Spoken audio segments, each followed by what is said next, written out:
नमस्कार, मैं हूं अर्पिता आर्या। दंगल में आपका स्वागत है। आज का दंगल उत्तर प्रदेश की विधानसभा के सत्र में हुई सियासत पर। विधानसभा सत्र का आज आखिरी दिन था और पिछले 5 दिनों तक चली सियासत के बाद आज सीएम योगी ने विपक्ष के तमाम राजनीतिक सवालों, आरोपों, हमलों, इनको चुन चुन कर इस पर जवाब दिया है।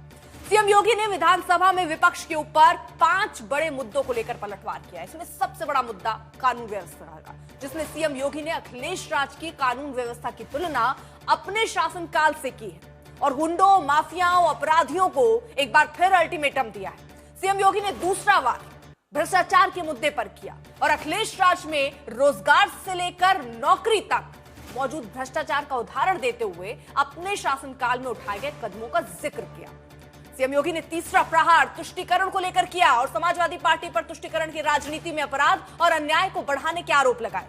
विपक्ष पर सीएम योगी का चौथा प्रहार दलित न्याय यानी अखिलेश के पीडीए वाली राजनीति पर किया, जिसमें पूजा पाल के साथ समाजवादी पार्टी के शासन में हुए अन्याय और बीजेपी राज में हुए न्याय का जिक्र किया।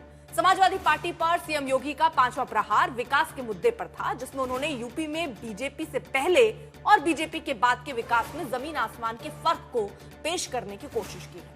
यूपी में 5 दिन तक चले इस विधानसभा सत्र में विपक्ष के क्या मुद्दे थे और बीजेपी ने उनका कैसे मुकाबला किया, इसी मुद्दे पर आज के दंगल में चर्चा करेंगे। पहले देखते हैं सीएम ने सदन में क्या क्या बड़ी बातें कही। तो इधर उधर की बात मत कर, यह तो बता कि एक काफिला क्यों लूटा। जो समाजवादी पार्टी तितर बितर हो गई, अस्त व्यस्त हो गई, इस पूरे प्रदेश के सामने पहचान का संकट खड़ा किया, अराजकता का जो तांडव खड़ा किया था, कौन इसके लिए दोषी था? कोई व्यक्ति हो, समाज हो, संस्था हो, इन सबको सबसे पहले चाहिए सुरक्षा। सुरक्षा का एक बेहतरीन वातावरण हो, कानून का राज हो, हर व्यक्ति के मन में सुरक्षा का एहसास हो, हर बेटी, हर व्यापारी अपने आप को सुरक्षित महसूस करे। यह किसी भी सरकार की पहली प्राथमिकता होनी चाहिए। उत्तर प्रदेश की जनता रिजल्ट दे रही है, आगे भी देगी। महत्वपूर्ण रिजल्ट है क्या? हमारे बारे में प्रदेश के अंदर और प्रदेश के बाहर धारणा क्या है? 2017 के पहले, 2017 के बाद। पांडे जी, आप भी देश और दुनिया के अंदर जाते होंगे। 2017 के पहले उत्तर प्रदेश के बारे में लोगों की धारणा बहुत अच्छी नहीं थी, हमें भी बुरा लगता था, अच्छी नहीं थी। आज इस पक्ष के लोग या उस पक्ष के लोग, कोई भी बाहर जाता होगा, प्रदेश के अंदर भी आप जाते होंगे, अगर राजनीतिक प्रोग्राम में नहीं, आप सामान्य कार्यक्रम में जाएंगे तो सामान्य लोगों के मुंह से बात अवश्य आपको दिखती होगी कि हां, सुरक्षा का एक माहौल है, बेहतरीन माहौल है। हर व्यक्ति को इस बात का एहसास होता है। देश के अंदर कहीं जाते हैं, लोगों के मन में एक एहसास होता है कि हां, यूपी सुरक्षित है, अच्छा है, दंगा नहीं है। कब्जा कोई भी करेगा, किसी भी स्मारक पर, किसी भी पौराणिक स्थल पर, वो कोई भी होगा, उसको छोड़ूंगा तो नहीं। आपके जिले में भी कुछ लोग कब्जा करना चाहते हैं, तो लोग बहुत चिल्लाते हैं। आपने अभी गांधी स्मारक से जुड़े हुए किसी एक मेरठ के स्थल का नाम बताया है। हम इसकी जांच करवाएंगे, पूरी रिपोर्ट लेंगे, और कहां खादी उद्योग का होगा। और आपके जिले में भी गांधी स्मारक से जुड़े हुए एक स्थल पर कब्जा करने की प्रवृत्ति चल रही है। हाँ, देखिए, अवैध अतिक्रमण जो भी करेगा, वो तो हटना चाहिए। देखो, एक सरकारी जमीन, सरकारी भूमि गरीब के लिए होनी चाहिए। देखिए, मुझे अफसोस हो रहा था जब यहां पे ग्रामीण अभिलेख से जुड़े हुए एक बिल को प्रस्तुत किया गया, समाजवादी पार्टी ने उसका विरोध किया। देखिए, पहली बार हुआ है और इस पूरे सदन को प्रधानमंत्री मोदी जी के प्रति आभार व्यक्त करना चाहिए कि आजादी के बाद पहली बार एक गरीब को, जहां पर आबादी की भूमि पर उसका मकान बना है, उसका अभिलेख उसके नाम पर पहली बार हुआ है। और पूरा देश प्रधानमंत्री मोदी जी के प्रति ग्रामीण अभिलेख से संबंधित एक संशोधन विधेयक हम लोग इस सदन में लेके आए थे।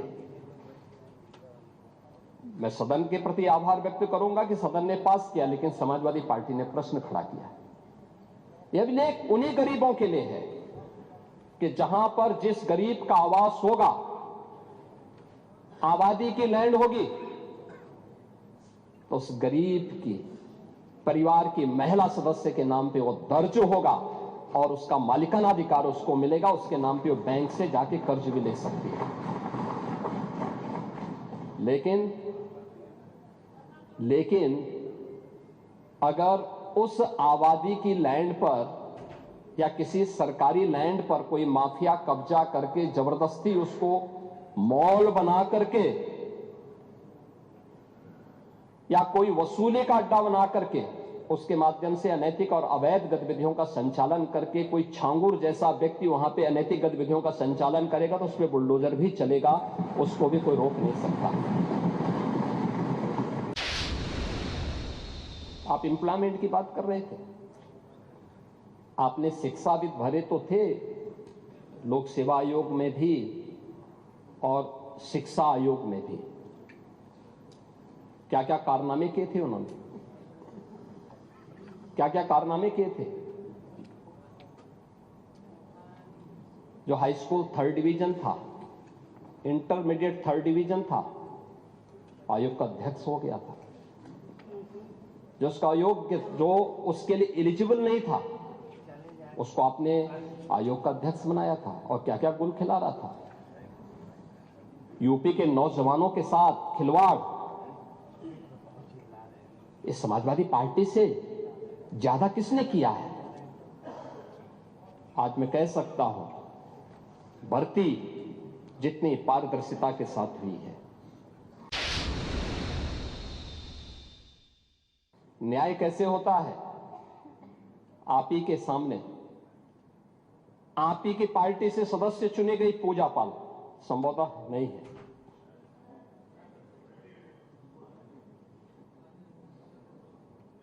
आपकी सदस्य थी, आपने उन्हें न्याय नहीं दिला पाए,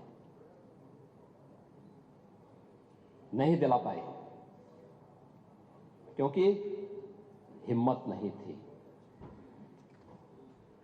माफिया के सामने झुकना मजबूरी थी। आप उन गुंडों और माफियाओं के सामने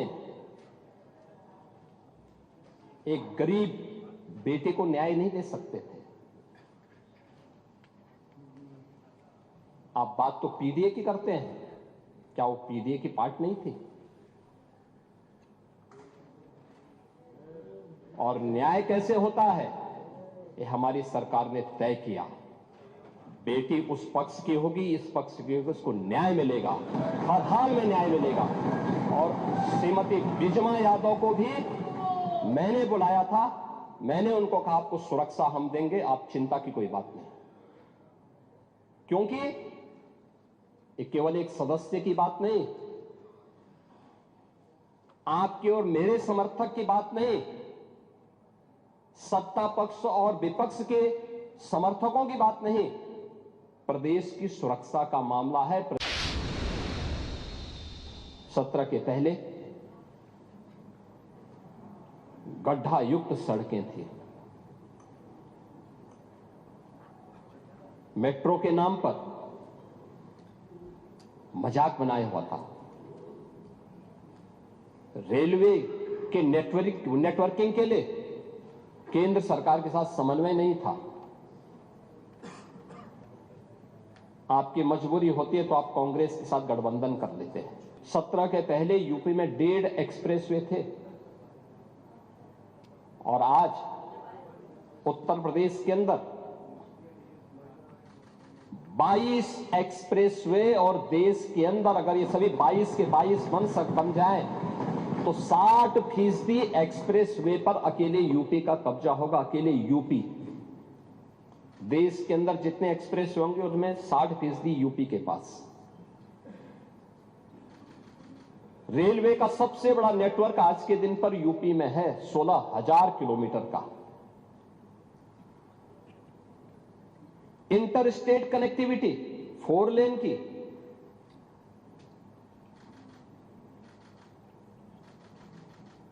मेट्रो सिटी यूपी, देश के अंदर सबसे अधिक मेट्रो यूपी के अंदर, देश के अंदर सबसे अधिक एयरपोर्ट। 2017 के पहले यूपी के अंदर एयरपोर्ट की संख्या बहुत कम थी, उनमें से 2 संचालित थे, 2 आंशिक रूप से संचालित थे। आज 16 एयरपोर्ट संचालित हैं और उनमें से 4 इंटरनेशनल एयरपोर्ट हैं और 5वां इंटरनेशनल एयरपोर्ट जो भारत का सबसे बड़ा एयरपोर्ट है वह जेवर में नोएडा इंटरनेशनल एयरपोर्ट के रूप में अगले महीने संचालित होने जा रहा है। ये है उत्तर प्रदेश की स्पीड। आपकी नियत है, आप किसान को वोट बैंक की नजर से देखते हैं इसलिए कुछ किए नहीं, आप दलितों को वोट बैंक की निगाह से देखते हैं इसलिए कुछ बोलते नहीं। इसलिए मैं कह रहा हूं ना, देखो बांग्लादेश में एक दलित नौजवान को कैसे जला दिया गया। आप लोग गाजा पट्टी में होने वाले किसी भी उस पर आंसू बहाते हैं, लेकिन आपकी जवान से एक शब्द नहीं निकल रहा है, क्योंकि एक दलित नौजवान मारा गया बांग्लादेश में और उस नौजवान के मरने पर आपकी जवानी सिल चुकी है, क्योंकि आप उसको केवल वोट बैंक के रूप में इस्तेमाल करते हैं। ये राजनीति नहीं है पांडे जी, ये राजनीति नहीं है, ये वो सच्चाई है जो आपकी तुष्टीकरण की नीति है, जिसके कारण बांग्लादेश बना है। अगर बांग्लादेश पाकिस्तान नहीं बना होता, इस तरीके से हिंदू नहीं जलाया होता, और जलाता तो फिर उसकी क्या दुर्गति होती या वह भी जानता। ये सुरक्षा की गारंटी, वहां मारे जा रहे हैं हिंदू, आप लोग नहीं बोलेंगे। एक कैंडल मार्च निकाल के चलते हैं गांजा के मुद्दे को लेकर के, लेकिन पाकिस्तान और बांग्लादेश में हिंदू मारा जाता है तो आपके मुंह बंद हो जाते हैं, क्योंकि मरने वाला हिंदू है, दलित है, आप बोलेंगे नहीं। और यही सच्चाई है। निंदा प्रस्ताव पारित होना चाहिए और यह प्रस्ताव नेता विरोधी दल की तरफ से आना चाहिए कि इस घटना की हम भर्त्सना करते हैं और बांग्लादेश सरकार को इस बात की चेतावनी देता हूं। और इसीलिए हम कह रहे हैं, नोट करना, ये चीजें होनी चाहिए और हमारा भी प्रयास होना चाहिए। जब बांग्लादेशी को यहां से निकालेंगे और रोहिंग्या को यहां से बाहर का रास्ता दिखाएंगे तो उनके समर्थन में मत आना, क्योंकि उनमें से बहुत सारे लोगों के वोट आपने बनवाए हैं, उनके बहुत सारे लोगों के लिए आधार भी बनवाने का पाप किया है आप लोगों ने। इसलिए इन चीजों को ध्यान में रखना और एक एक चीज की स्क्रीनिंग होगी। इस बीच बड़ी खबर, यूपी विधानसभा में माता प्रसाद पांडे की ये मांग है, वो ये कह रहे हैं कि बांग्लादेश पर निंदा प्रस्ताव लाए यूपी सरकार। विपक्ष की ये मांग है कि बांग्लादेश पर चर्चा होनी चाहिए, क्योंकि आज भी अगर आप सुनेंगे तो यहाँ पर योगी आदित्यनाथ इसका जिक्र कर रहे थे कि एक दलित नौजवान की वहां पर हत्या हो जाती है, उस पर कुछ भी नहीं बोल रहा है विपक्ष। शेख हसीना को आपकी सरकार ने पनाह दी है, विपक्ष ये बात कह रहा है और ये कह रहा है कि इस पर निंदा प्रस्ताव लाना चाहिए सरकार को।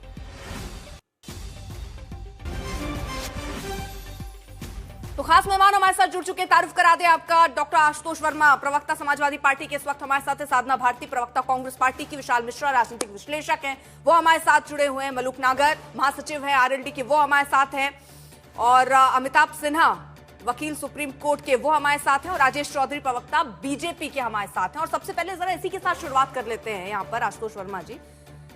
योगी आदित्यनाथ ने ये याद दिलाया कि बांग्लादेश में ऐसी घटना हो गई और उसके बाद अब जाकर निंदा प्रस्ताव की मांग कर रहे हैं आप सरकार से।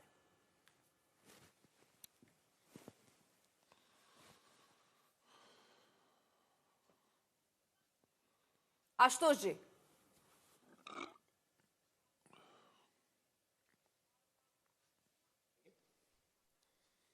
आशुतोष जी सुन पा रहे हैं आप? मेरी आवाज आ रही है? हाँ हाँ, आपको आई मेरी आवाज या मैं सवाल दोहराऊं? हाँ, मुझे एक बार सवाल दोहरा दें। हाँ, सवाल ये है सर कि आज ही योगी आदित्यनाथ ये याद दिला रहे हैं कि बांग्लादेश याद नहीं आता है, दलित की हत्या हो जाती है वो याद नहीं आता, तो अब निंदा प्रस्ताव की मांग। धन्यवाद अर्पिता जी। देखिए, आज फिर योगी आदित्यनाथ जी ने अपनी पीठ खुद थपथपाई, और जैसे कि वो आधा अधूरा ज्ञान लोगों को बांटते हैं, आधा सच बांटते हैं, आज फिर उन्होंने सबसे पहले अपने भाषण की शुरुआत में जो है अपराधों के बारे में बात किया, लेकिन सिलेक्टिव अपराध चुन के भारतीय जनता पार्टी के नेता और इस समय माननीय मुख्यमंत्री ने बात करी। मैं अभी जब अपराधों की बात कर रहा था तो मैं आज भारतीय जनता पार्टी की सरकार, योगी सरकार और अखिलेश यादव जी की सरकार के एनसीआरबी की डाटा जो केंद्र सरकार देती है उसको देख रहा था। अर्पिता जी, 2015 में अखिलेश यादव जी की सरकार में 4732 हत्या के मुकदमे दर्ज हुए थे 2015 में, और योगी सरकार में 2017 में 5000 हत्या के मुकदमे दर्ज हुए हैं। 2016 में ये 5100 लगभग हत्या के मामले अखिलेश यादव में, और 5000 से ऊपर 2018 में, तो टोटल डिफरेंस लेस देन 1% रहा। रेप, क्राइम अगेंस्ट वुमेन, औरतों के खिलाफ बलात्कार आपकी सरकार पर ये भी आरोप लगते रहे हैं कि आप लोग केस ही नहीं दर्ज करवाते थे, तो सामने ही कैसे आएंगे? तो खैर इन डेटा पे अगर ना जाए सर, मैं क्योंकि देखिए आप अर्पिता जी, ये आरोप आप लगा रही हैं? नहीं, ये आरोप लगते हैं, ये आरोप अभी फिर से बीजेपी के पास जाऊंगी तो अभी बीजेपी जवाब दे देगी, लेकिन सर मैं सुनिए ना, एक मिनट में भाजपा तो लगाएगी ना, भाजपा के अलावा कौन लगाता है? हाँ, तो ये डेट की वही रिकॉर्ड नहीं होते, वो दर्ज नहीं होते थे, इतना दहशत होता था। खैर चलिए सर, मैं जरा ये समझना चाहती हूँ कि क्या आपने शुरुआत में जो बात कही है, सुनिए, जो आपने सर लॉजिकल, तो फिर विकास दर भी देखना पड़ेगा। खैर सर, इस पर हम अभी क्योंकि डेटा पर आ जाएंगे। एक मिनट, एनसीआरबी गलत डाटा देती है क्या? मैं कहाँ कह रही हूँ गलत देती है, मैं ये कह रही हूँ आप एकदम सही बात कह रहे होंगे, लेकिन इस तरह के भी आरोप आप पर लगते रहते हैं, और अगर आंकड़ों की ही चर्चा आप पहले चाह रहे हैं तो आपके सामने अगर स्क्रीन दिख रही हो तो सर ये आंकड़े मैं आपको दिखा रही हूँ। सर फिर ये हो जाता है ना कि अपने हिसाब से आंकड़े हम चुन लेते हैं, फिर दूसरे भी आंकड़े पर मैं आपसे सवाल पूछूंगी तो आप कहेंगे ये आंकड़े भी इन्होंने डोमिनेट किए। पिताजी, मैं अपने घर में आंकड़े नहीं बनाता हूँ, मैं वही नहीं कह रही, अगर मैं भी कोई ऐसा आंकड़ा आपके सामने रख दूंगी। चलिए सर, अब आंकड़ों पर आप आ गए हैं तो आंकड़ों के साथ ही यहाँ शुरू कर लें, आंकड़े रखे जाएं और बात किया जाए। ठीक है सर, ठीक है, विकास दर की बात कर लेते हैं सर। जब आपकी सरकार थी, आप ये कह रहे हैं, आप ये नहीं, अब आंकड़ों पर आ गए तो सर आंकड़ों पर कर लीजिए ना बात। आप विकास दर में 5.3% आपके टाइम पर था और अब 11.6% है, तो विकास तो हुआ उत्तर प्रदेश का। अरे आप अपराध से विकास में चले, एक पे आइए ना, एक पे सवाल पे जवाब लीजिए, दूसरे का लीजिए। नहीं तो विकास पे नहीं बात करेंगे। अच्छा चलिए, ऐसे कैसे सेलेक्टिव हो सकती हैं? ठीक है। अच्छा मुझे ये बताइए सर, सुनिए, मैं एक बहुत अच्छी चीज आपने बोली थी, सुनिए ना आशुतोष जी, आपने बहुत सही चीज एक चीज बोली थी, उस पर मैं आना चाह रही थी, वो मिस हो गया, मैं वापस जरा उधर ले जा रही हूँ। आपने कहा कि सरकार आधा सच और आधा झूठ बोलती है। अब मैं जरा आपसे ये जानना चाहती हूँ, वो आधा सच क्या है? ये पूरी जो बातें कही योगी आदित्यनाथ में, इसमें आधा सच क्या है? आज आप सच बताइए। झूठ तो हमने आपके मुंह से बहुत बार सुना है, लेकिन अगर आप ये कह रहे हैं कि आधा सच भी है तो वो आधा सच भी मैं जानना चाहूंगी आज। बिल्कुल बताता हूँ, मैं एक एक करके आ रहा हूँ। जैसे इन्होंने बोला कि आपने जो है महिलाओं के ऊपर क्राइम जो है आपने बुरी तरीके से कर दिया था, आपने ध्यान नहीं दिया महिलाओं को, और उसमें हमारी 2 विधायकों का नाम ले लिया, लेकिन अपने वहां क्या हालात है उनको देखा नहीं। 2023 में उत्तर प्रदेश देश का सबसे ज्यादा महिलाओं के खिलाफ अपराधों में नाम आया था। 2023 में एक साल में 59,445 मामले सिर्फ उत्तर प्रदेश में महिलाओं के खिलाफ दर्ज हुए थे। ये केंद्र सरकार कहती है, जो भाजपा की है। ये आधा सच है जो बताते नहीं है। आपको नहीं याद 2023 में आज तक के भी इस पे केस इस पे क्यों हुआ था?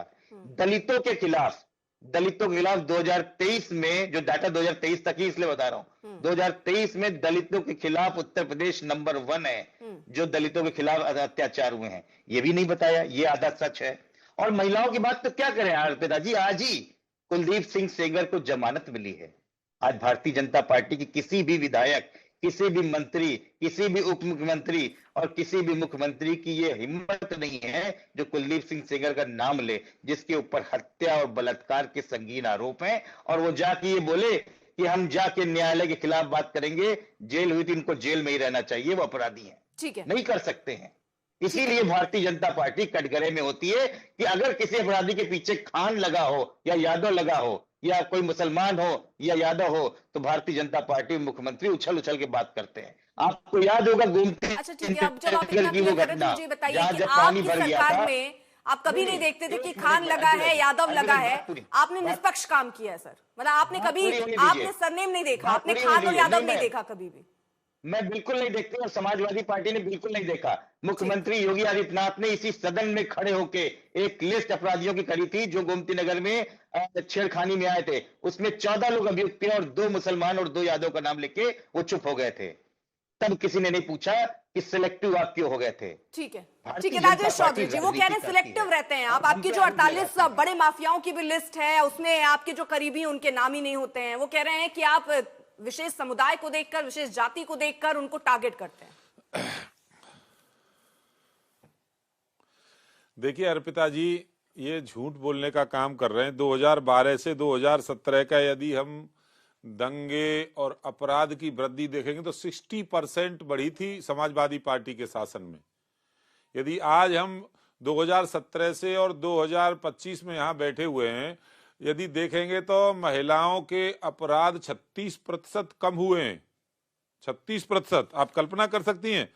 हत्या के 18% कम हुए हैं, लूट के 80% कम हुए हैं।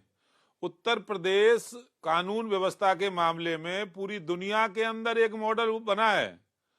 आज कांग्रेस की सरकार कर्नाटक के अंदर है, कांग्रेस के सरकार के लोग भी वहां विधानसभा में कहते हैं कि योगी मॉडल को लागू करना चाहिए, सब लॉ एंड ऑर्डर ठीक होगा। समाजवादी पार्टी के पास कोई मुद्दा बचा नहीं है, सरकार में कोई कमी ये निकाल नहीं सकते। और मैं पूछना चाहता हूं इनको, बांग्लादेश के अंदर दलित हिंदू की हत्या हो गई, उसको जिंदा जला दिया गया। आज तक अखिलेश यादव जी का एक ट्वीट किसी ने देखा क्या? कहीं कोई एक बयान देखा क्या? पीडीए की बात करेंगे, पीडीए की बात करेंगे, पीडीए की महिला पूजा पाल याद नहीं आएगी उनको। पूजा पाल को विधवा कर दिया इन्हीं के पोषित अपराधी ने, अतीक अहमद ने। उनके पति की हत्या कर दी और वो विधायक थे वर्तमान में, कभी नहीं बोलेंगे। आज योगी जी ने सदन के अंदर ये बात रखी तो इनकी मिर्ची लग रही है। अरे भाई महिला महिला होती है, आप महिलाओं राजेश जी, आप भी केवल आंकड़े उसी हिसाब से दे रहे हैं। आप ये कह रहे हैं कि महिलाओं के प्रति अपराध कम हुए हैं। मैं भी सदन में बैठा हुआ था, लेकिन यूपी अभी भी देश के शीर्ष राज्यों में है सर, खड़े होकर उससे कैसे इनकार करेंगे राजेश जी? मुख्यमंत्री जी ने कहा कि हम उनको सुरक्षा देंगे। ठीक है, दोबारा प्रश्न करिए जरा। सर आप ये कह रहे हैं महिलाओं के खिलाफ अपराध जो हैं वो कम हुए हैं, लेकिन अभी भी आप भले उसको कहिए, अगर हम राष्ट्रीय स्तर से देखें तो 66.2 है और ये कम हुआ है 58.6, यानी लगभग 25% की कमी हुई है। लेकिन बावजूद इसके यूपी अभी भी देश के शीर्ष राज्यों में आता है सर महिला अपराध में। जब जीरो टॉलरेंस है तो सब खत्म क्यों नहीं हो रहा सर? उत्तर प्रदेश जनसंख्या के अनुपात में देश का सबसे बड़ा राज्य है। 25 करोड़ यहाँ लोग रहते हैं। पर आप देखिए ना इनके राज्य में क्या होता था और हमारे शासनकाल में क्या हो रहा है।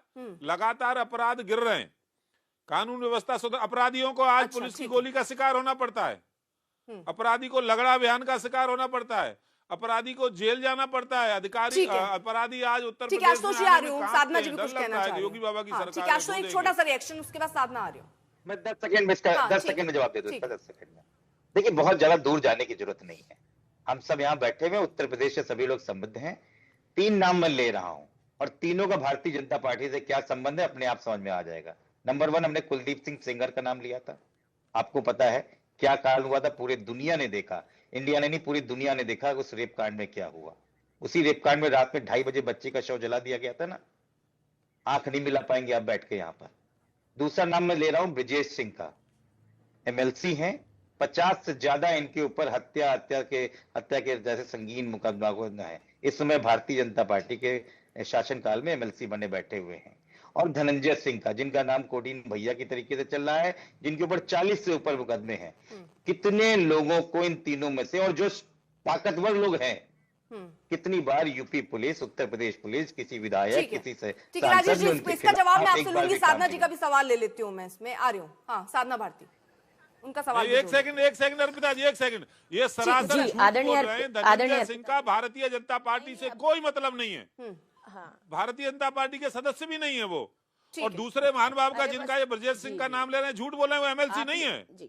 वो एमएलसी नहीं है, झूठ बोल रहे हो आप, सरासर झूठ बोल रहे हो। इतना बड़ा झूठ मत बोलिए। कहाँ एमएलसी हैं? भारतीय जनता पार्टी से क्या मतलब है भाई? अब दुनिया का ठेका हमने ले रखा है क्या? ठीक है साधना जी, law and order Uttar Pradesh का कायम है।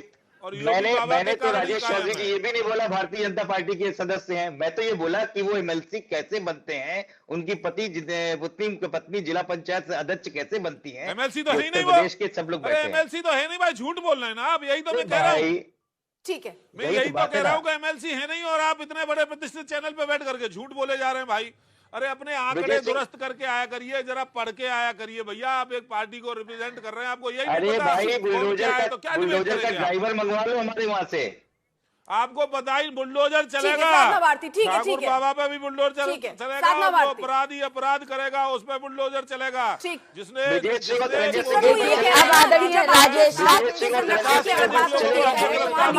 हो जाता है बुलडोजर। ठीक है, क्या चल रहा है अर्पिता जी? क्या मेहमानों के पास चली जाऊं? साधना जी, हाँ, एक बार सब मेहमानों को चर्चा में जोड़ लूं। साधना जी, आदरणीय राजेश राठौर जी का भाषण सुनने हम यहाँ नहीं आए हैं।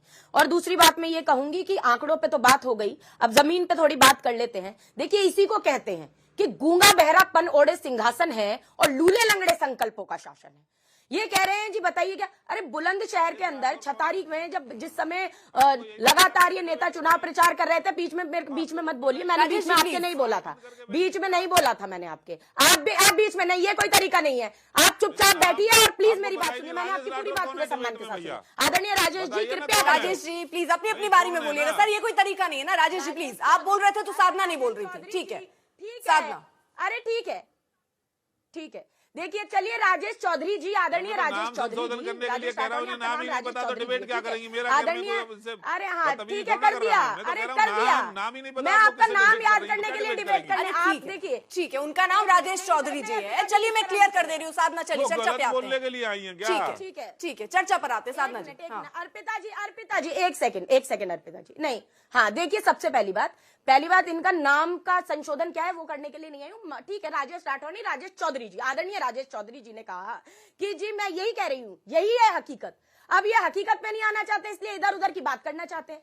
हम कह रहे हैं कि बुलंदशहर के अंदर, धौरव के अंदर, बुलंदशहर में एक बच्ची का बलात्कार होता है, लोधी ओबीसी बच्ची का रेप होता है, उसका आधी रात को शव पुलिस के द्वारा जला दिया जाता है।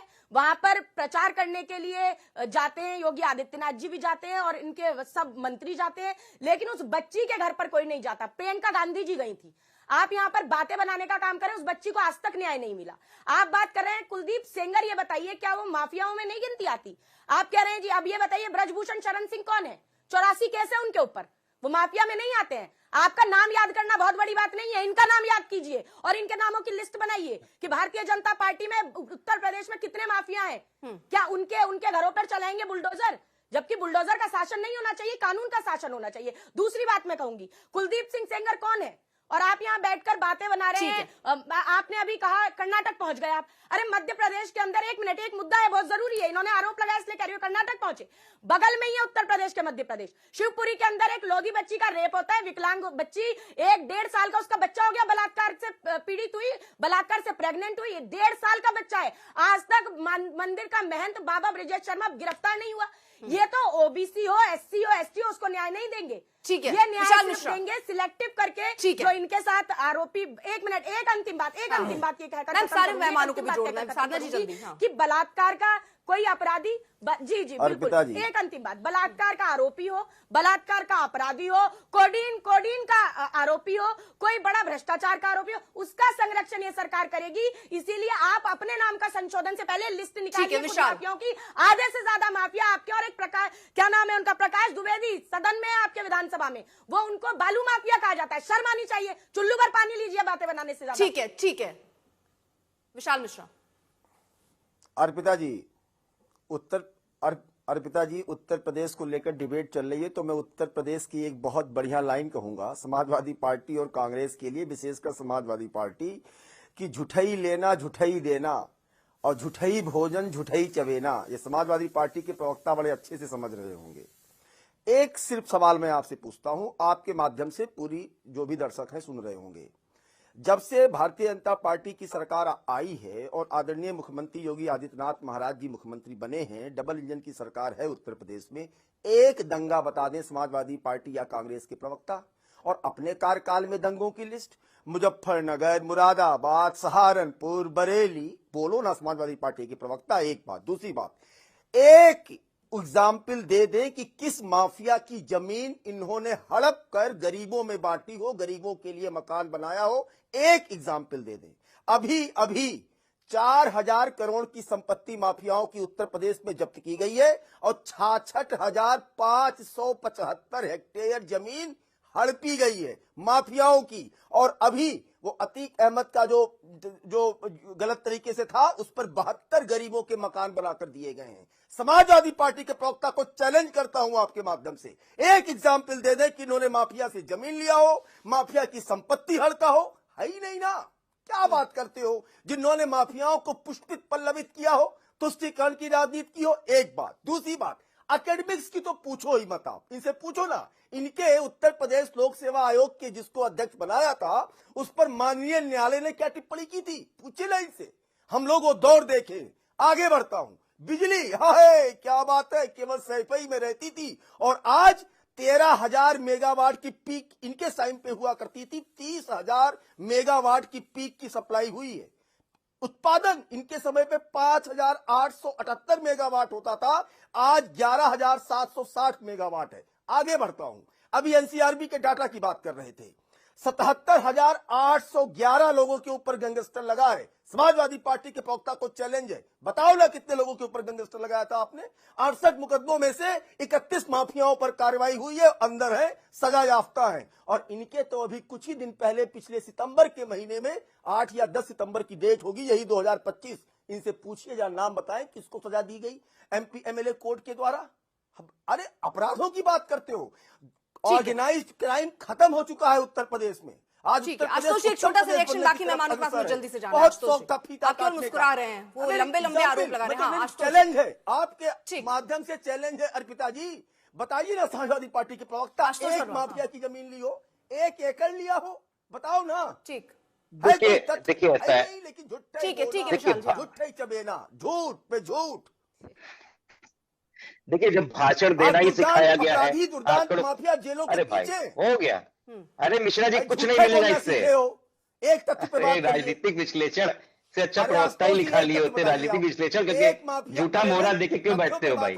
अरे प्रवक्ता तथ्यों की बात करिए ना। अच्छा ठीक है, तो बोलने तो दो। ठीक है विशाल जी, बोलने तो दोगे। तथ्यों पर जो पूछ रहे हैं, तो एक छोटा सा रिएक्शन बाकी मेहमानों के पास में मुझे जाना है, जल्दी से सर। अच्छा ठीक है, तो मैंने आपसे बोला कि जो मैंने आंकड़े बताए हैं वो एनसीआरबी के डाटे हैं, और मैं उत्तर प्रदेश आज तक से कहता हूं कि एनसीआरबी का डाटा 2014 से 12 से लेके 16 तक और 16 से लेके 25 तक अभी निकाल के आज तक पे दिखा दें। एक मिनट शायद, जब एक मिनट सारे ऐसे अगर बोलेंगे, देखो ऐसे अनपढ़ जाहिल लोगों को मिलाकर ये समझ आ रहा है कि आंकड़े अपने अपने हिसाब से आप दोनों लोग चुन रहे हैं। बाकी दो मेहमान भी हैं, मैं जरा उनके पास ले जा रही हूँ। अमिताभ जी कुछ कहना चाह रहे हैं, ठीक है आशुतोष जी आगे चल। दो मेहमान बहुत लंबे समय से इंतजार कर रहे हैं। आशुतोष जी सुन लिया मैंने वो जवाब, सुन लिया सर, सुन लिया। नहीं आप किसी को सुनिए ना जब सारे आशुतोष जी, माफिया, सारे आप किसी की दंगाई डिग्री एक ही चेक पार्टी करके में बैठे हैं चले क्या गए, यहाँ पर कि तो कौन आपको अनपढ़ है लगेगा कौन जब पढ़ा आप लिखा है? तो हम अनपढ़ हैं। आप किसी को अनपढ़ कैसे कह सकते हैं सर? कुछ तो एक मर्यादा आप रखिए ना जैसे सर। कि मैं आप यहाँ लोग बैठकर आपको ये मर्यादा बात करिए। सिखाऊंगी, अच्छा लगेगा क्या? नहीं, आप किसी को पढ़ा लिखा या अनपढ़ नहीं कह सकते। आपने यूनिवर्सिटी नहीं खोल रखी ना, आप वहाँ पढ़ाने लोगों को बुला रहे हैं ना। रुकिए एक सेकंड, रुकिए सर प्लीज, शब्दों का चयन सही कीजिए।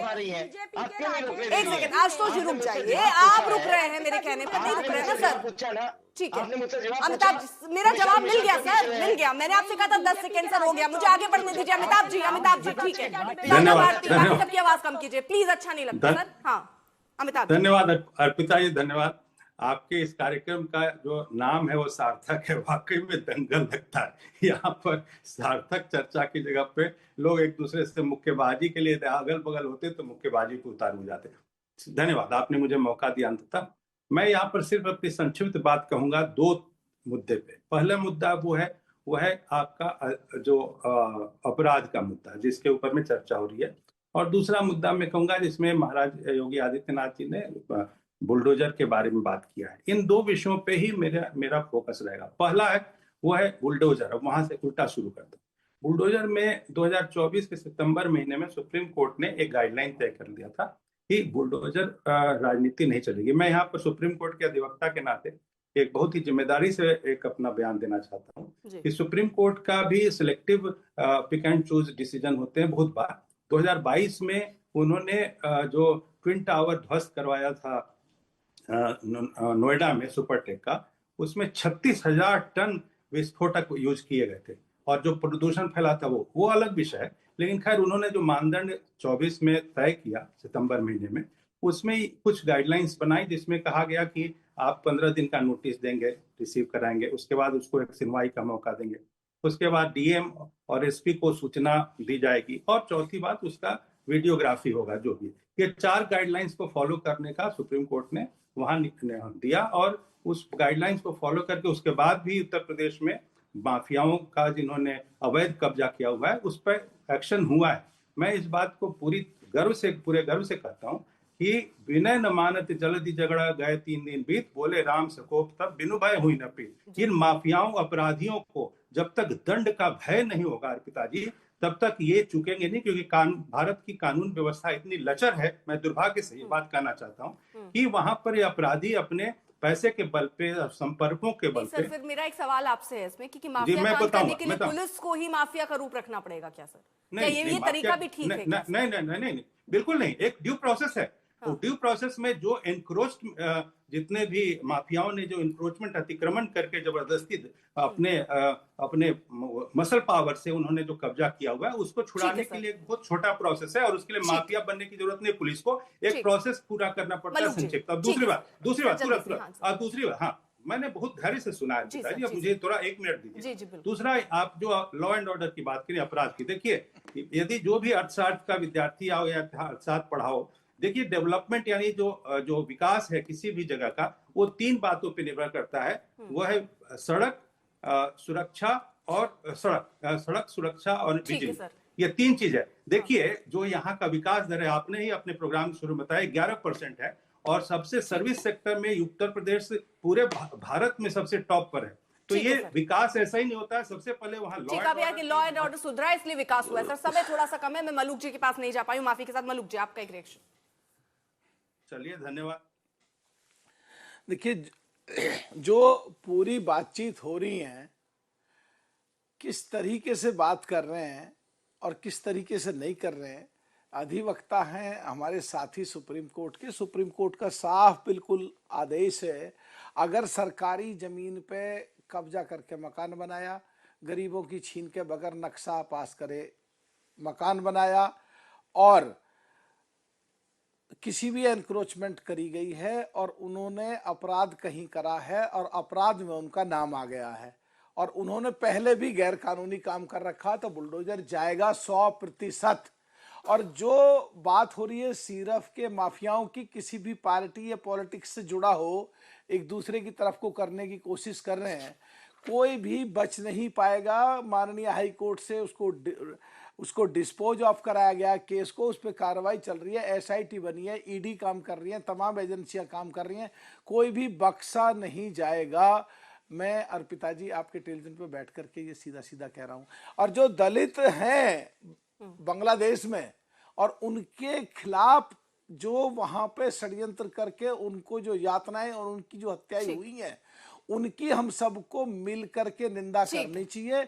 और ये पीडीए की बात करने वाले, बस एक लाइन में खत्म कर रहा हूं, पीडीए की बात करने की जो बात है, ये इसमें देश में पहली बार देश का प्रधानमंत्री पिछड़ा, देश का महामहिम राष्ट्रपति दलित, देश के उपराष्ट्रपति पिछड़ा, तो बात करने के लिए है केवल, मतलब आपके हिसाब से कहने के लिए कुछ है और करने के टाइम पर अपने अपने तरीके के समीकरण जो समझ आते हैं उस हिसाब से ही कार्रवाई होती। देखते रहिए आज तक देश का सर्वश्रेष्ठ न्यूज चैनल